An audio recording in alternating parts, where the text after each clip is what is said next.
你試下諗下，有一日你喺深圳返工或者放工，好似平時咁行出地鐵站或者華強北嘅街頭，原本耳邊係密密麻麻嘅電動車喇叭聲，蜂擁而至嘅電雞陣，仲有要隨時避開喺身邊呼嘯而過嘅車流，但突然之間，成條街靜到連風吹過嘅聲音都聽得到，原本塞到連腳都踩唔落嘅人行道，一夜之間變到乾乾淨淨，成千上萬架電雞好似喺空氣之中蒸發咗咁。呢個唔係科幻片，而係2026年4月1號起喺深圳真實上映嘅雷霆大清場。深圳警方同城管出動重拳，實施史上最嚴厲嘅3級限行新規，加上廣東省同步生效嘅高層建築消防新規，連夜喺華強北等核心區域清走咗超過10萬架電動車。一時間，呢座擁有1700多萬人口、超過600萬至800萬架電雞嘅電雞之城，陷入咗一場史無前例嘅震撼大地震。喺人行道行路嘅市民拍手稱快，話終於唔使再提心吊膽。但另一邊廂，800萬電雞車主、幾十萬外賣騎手同底層打工仔，睇住自己嘅生計工具被扣、被罰，甚至連屋企樓下都停唔到、充唔到電，真係欲哭無淚。到底呢場一夜清場嘅雷霆行動，係令到深圳重獲國際大都市嘅體面同安全，定係對底層打工仔嘅趕盡殺絕？今集我就同大家拆解呢場席捲深圳嘅電雞末日背後最真實、最殘酷，亦最耐人尋味嘅都市生存困局。我哋先嚟睇下今次呢個號稱史上最嚴嘅4月1號雷霆禁令到底有幾狠。今次深圳交管部門劃分咗所謂嘅3級限行區。首先係1級限行區，呢度係24小時全天候禁行，所有電動自行車一律唔准入。涉及嘅範圍包括全市嘅高速公路、快速路主道、未設非機動車道嘅隧道，仲有華強北步行街、深圳灣口岸片區等核心地段。你如果敢偷雞闖入1級限行區，交警抓到唔係警告咁簡單，係直接開出2000蚊人民幣嘅天價罰單。2000蚊係咩概念？好多喺深圳打工嘅基層文員或者餐館侍應，半個月嘅房租或者成個星期嘅人工就咁冇咗。對於外賣員嚟講，呢個數字等於要白白跑幾百個訂單。除了2000蚊罰款，2級限行區亦係全天候禁止普通市民嘅電雞通行，只允許外賣、快遞呢啲民生行業嘅車輛行駛。而3級限行區就設喺學校周圍，喺上下課時段限制通行，只放行接送學生嘅家長。如果呢啲仲算係動態行車嘅管制，咁同日生效嘅廣東省高層建築消防安全管理規定，就直接斬斷咗電雞嘅靜態生存空間。新版消防法例明確規定，嚴禁帶電動車或者電池落電梯入高層建築嘅公共門廳、梯間或者室內停放同充電。違規而且逾期唔改嘅，個人最高可以被罰款1000蚊，單位或者經營場所最高罰款1萬蚊。動態唔俾路行，靜態唔俾停同充電，路上有交警截擊，樓下有物業同消防巡查。喺呢種動靜全鏈條閉環嘅高壓打擊之下，4月1號新規生效嘅第一個星期，華強北片區就出現咗震撼全網嘅場面。幾百個執法人員連夜出動，把停喺路邊巷口嘅10萬幾架電雞集中清走，拉去大型購車場。好多喺華強北檔口做嘢嘅40幾歲阿叔、30幾歲嘅打工妹，返工嗰陣架車仲停喺路邊，放工出嚟發現整條街乾乾淨淨，自己部幾千蚊買嚟嘅戰車已經唔知去咗邊，當場喺路邊欲哭無淚。昔日被外界形容為奪命叢林、車流如織嘅華強北同各大商圈，一夜之間好似變咗空城一樣，只剩下稀稀落落嘅行人同乾淨到令人發慌嘅街道。要理解呢場雷霆行動嘅衝擊力，我哋必須先搞清楚深圳到底係點樣一步步變成電雞之城嘅。深圳呢座城市喺2020年到2026年間經歷咗極速嘅人口同經濟膨脹，但同時間城市嘅公共交通系統，尤其係地鐵站到小區、城中村之間嘅最後1公里，一直存在巨大嘅短板。深圳有成幾百個城中村，好似白石洲、江夏、下沙、文治咁，住咗成幾百萬打工仔。呢啲城中村巷仔狹窄，公共巴士根本入唔到去，而地鐵站往往距離租客嘅流動有1.5公里甚至2公里路程。如果行路，夏天30幾度高溫之下，要行20分鐘，去到公司已經全身濕透。如果搭巴士，排隊等車，加上塞車，時間根本冇得預算。於是售價只需要2000到3000蚊人民幣，充一次電可以跑幾十公里，行路又快又彈性嘅電動自行車就成為咗深圳打工仔最完美嘅出行神車。無論係20多歲嘅 IT 程式員、30多歲嘅外賣騎手、40多歲嘅家政阿姨，定係50多歲嘅菜市場小販，電雞都係佢哋喺呢座高節奏城市生存嘅雙腳。官方數據顯示，深圳登記上牌嘅電動自行車數量已經提升到超過600萬架。如果加上未上牌或者外地牌照嘅車輛，全市嘅電雞保有量估計高達800萬架，平均每2個到3個深圳人就擁有1架電雞。呢個龐大嘅數字支撐起咗深圳每日龐大嘅外賣物流、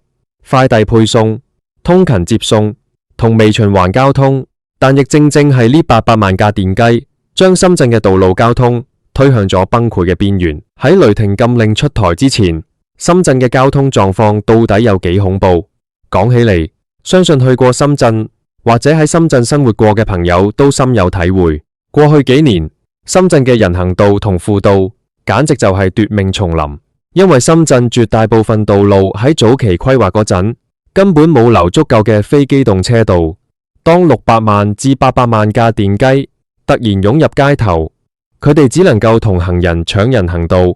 或者同汽車搶機動車道。喺華強北、深南大道或者龍崗、寶安嘅主要路口，每逢上下班高峰期，成千上萬架電雞好似蝗蟲咁湧過嚟。紅燈喺佢哋眼中仿佛只係參考指示，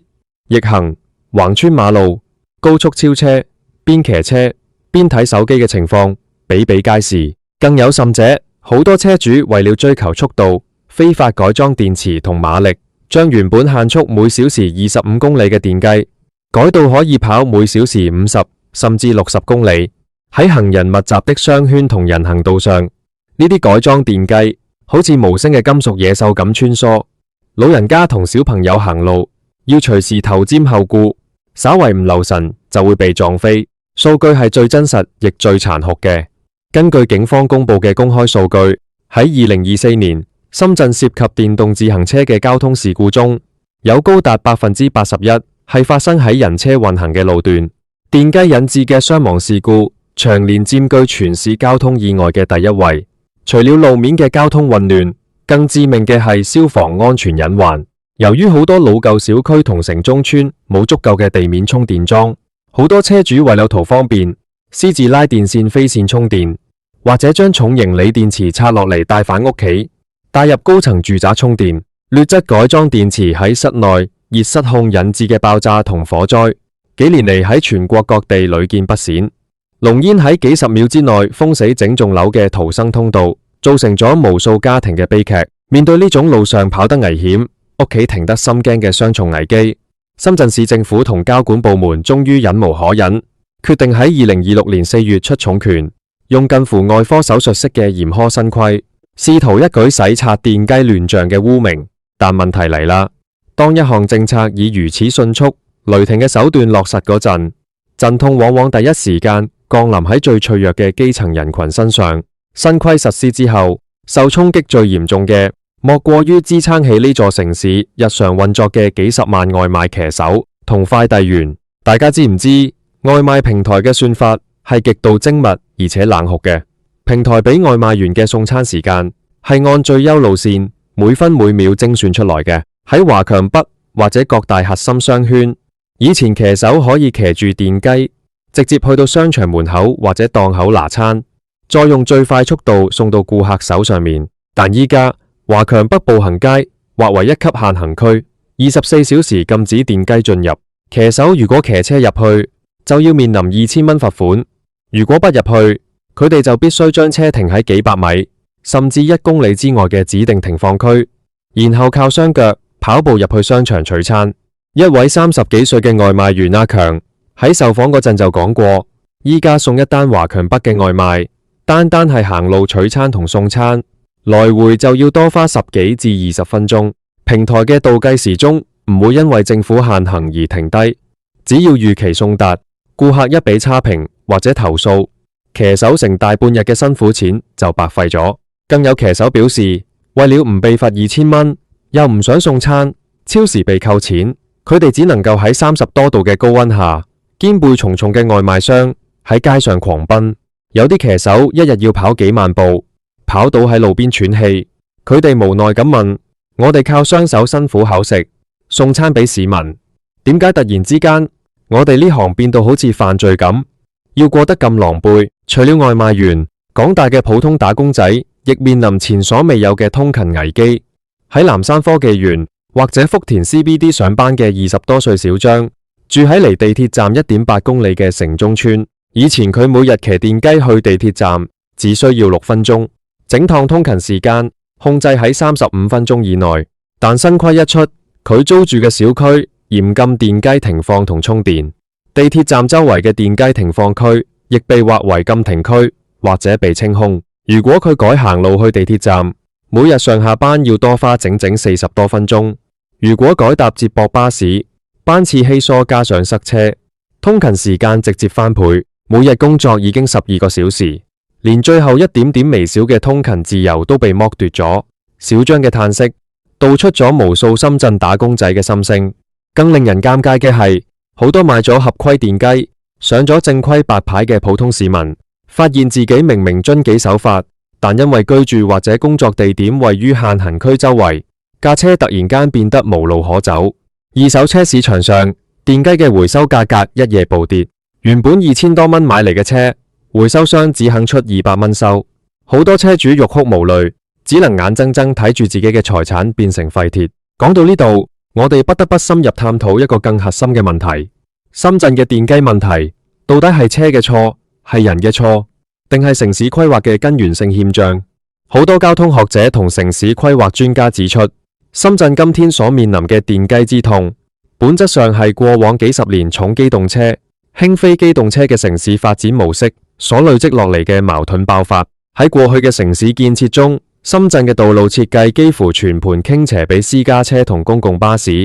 寬闊嘅6車道、8車道比比皆是，但唯獨冇為自行車同電動車留下獨立連貫嘅非機動車道。數據顯示，喺深圳過去嘅道路網絡中，有高達80%以上嘅路段係完全冇實體隔離嘅非機動車道嘅。當一座城市嘅人口暴增，而公共交通又未能完全覆蓋每一個角落嗰陣，幾百萬市民選擇電雞係極度合理嘅市場選擇。但政府喺基礎設施未準備好嘅情況下，電雞數量已經爆炸性增長，路網冇空間，電雞自然就倒灌入人行道，人行道擠唔落，佢哋就逼入機動車道。呢種人車運行嘅先天缺陷，直接導致咗事故頻發。同理，喺消防安全方面，廣東省出台嚴苛消防新規，禁止電池入屋充電。呢個出發點絕對係為了保障人民生命財產安全，無可厚非。但問題嘅另一面係，政府同小區喺推出禁令嘅同時，室外嘅集中充電樁同換電櫃數量到底跟唔跟得上？喺好多人口密度極高嘅城中村或者老舊小區，幾千戶居民可能只有幾十個室外充電位，而且收費比起家用電費貴出幾倍。市民唔帶電池返屋企充，喺出面根本充唔到電，或者充一次電嘅成本高到負擔唔起。呢種只賭不疏嘅管理邏輯，往往將普通市民逼入咗兩難嘅死角。今次4月1號嘅雷霆清場喺社會上引發咗極其巨大嘅立場對立同討論。一邊廂係支持禁令嘅市民、行人以及部分商戶，對於平時靠行路通勤、帶小朋友或者老人家出街嘅市民嚟講，雷霆整治簡直係一件大快人心嘅好事。一位40多歲嘅李先生喺華強北受訪嗰陣就話，以前行喺華強北，身後隨時有電雞無聲無息咁衝過嚟，嚇到心都跳埋出嚟。依家實施人車分流，成條街寬闊又安全，行路個心踏實晒。呢啲先係國際大都市應有嘅體面同秩序。好多沿街商鋪嘅老闆亦表示，人行道恢復秩序之後，整體市容市貌大幅提升，顧客更願意停低行街消費。但另一邊廂係質疑一刀切執法，呼籲關注底層民生嘅聲音。好多社會學者提出警告，治理城市交通唔能夠只追求表面嘅乾淨美觀，而忽略咗城市最底層嘅溫度同運作效率。深圳之所以能夠成為全球矚目嘅創新之都同經濟奇蹟，靠嘅唔單止係高大上嘅摩天大樓，更係靠幾百萬基層打工仔、外賣員、快遞員、小店主每日辛勤嘅付出。如果管理手段過於粗暴同簡單化，動輒開出2000蚊罰款或者直接扣車，無疑係將城市治理嘅成本全數轉嫁俾最冇話語權嘅弱勢群體。值得慶幸嘅係，喺經歷咗4月上旬嘅強烈陣痛同各界熱烈討論之後，深圳當局嘅政策喺執行層面亦開始出現咗一啲人性化嘅微調同緩衝。例如喺受衝擊最嚴重嘅華強北片區，街道辦同交管部門喺實施禁令嘅同時，亦意識到完全切斷物流會癱瘓呢個中國電子第一街嘅商業運作。於是管理部門開始喺華強北步行街周圍劃定咗專門嘅外賣同快遞臨時停放區，實行快進快出、即停即走嘅限時管理機制。喺主街約200米嘅範圍內，規劃出咗可以容納約8000輛電動車嘅規範停放區。文明交通志願者同工作人員喺現場引導，既嚴禁電雞喺步行街主幹道橫衝直撞，又為外賣員同商家保留咗一條可以運送貨物嘅生命通道。同時，龍崗區、寶安區等外圍大區喺推行整治嘅同時，亦宣布加大非機動車道嘅補短板工程，加快喺主要路段鋪設獨立嘅非機動車道，並喺城中村同小區周圍大規模加裝平價嘅室外集中充電樁。呢啲變化顯示出，城市管理者開始意識到，面對600萬至800萬架電雞嘅龐大需求，單靠一禁了之或者雷霆清場，係無法從根本上解決問題嘅。只有在嚴格執法嘅同時，提供足夠嘅替代方案同基礎設施，先係真正解開電雞困局嘅唯一出路。睇返深圳呢場電雞大作戰，其實佢係中國乃至全球所有超大型高密度城市喺現代化治理過程中最典型嘅縮影。當一座城市快速向前奔跑，追求秩序、體面同安全嘅同時，該如何為那些支撐住這座城市血管運作嘅普通打工仔留下一條體面嘅生路？800萬電雞車主嘅命運唔單止關乎個人嘅便利，更關乎幾百萬個家庭嘅飯碗，同埋整座城市嘅經濟活力。4月嘅雷霆禁令或許一夜之間清空咗街頭嘅混亂，但要真正重獲一座城市嘅體面，絕對唔係靠把電雞趕盡殺絕，而係靠更加精細、更加包容、更加人性化嘅城市智慧。如果深圳能夠喺呢場體面與生存嘅博弈之中，摸索出一條既有法治硬度又有民生溫度嘅治理新路，咁今次嘅陣痛同付出先至算得上係有價值嘅代價。各位觀眾，如果你係喺深圳生活或者打工嘅朋友，今次嘅4月電雞新規對你嘅出行同生活有咩影響？你覺得今次嘅雷霆清場到底係重獲城市體面，定係對底層打工仔嘅趕盡殺絕？歡迎喺下方留言區分享你嘅真實感受同睇法。如果鍾意今集內容，記得點讚、分享同訂閱。我哋下集再見。